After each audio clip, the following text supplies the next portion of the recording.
இதுவரையில் ஐயா நான் களவு செய்யவில்லை ஐயா. அதாவது களவு செய்த முதலமில்லை, கண்ணமிட்ட முதலமில்லை. ஆமா, பூலோக நாயகியால் எனக்கு தந்த முதல். சரி, ஏழைக்கென்று எழுந்தலையால் மாகாளி அம்மையானவள் தந்த முதல் ஐயா.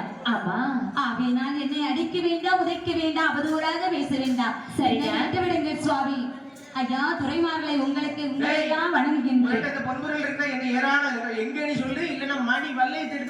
ஐயோ, என்னிடத்துல எந்த ஒரு பொன்பொருளுமே இல்லையே சுவாமி. அதாவது பூலோக நாயகியா ஏழை என்று சொல்லி எனக்கு தந்திருக்கின்றார்.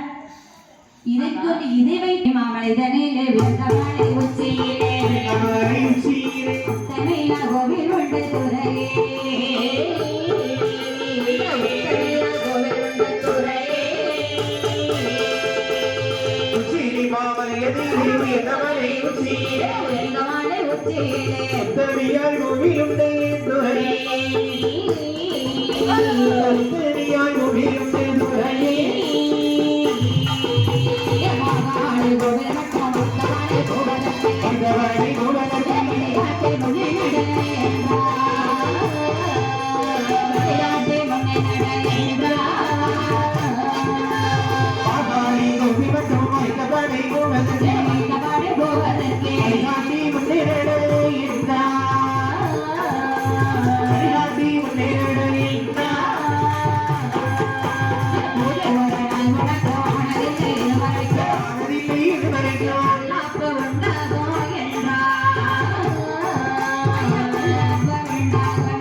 பின்னை தொடர்ந்தாரே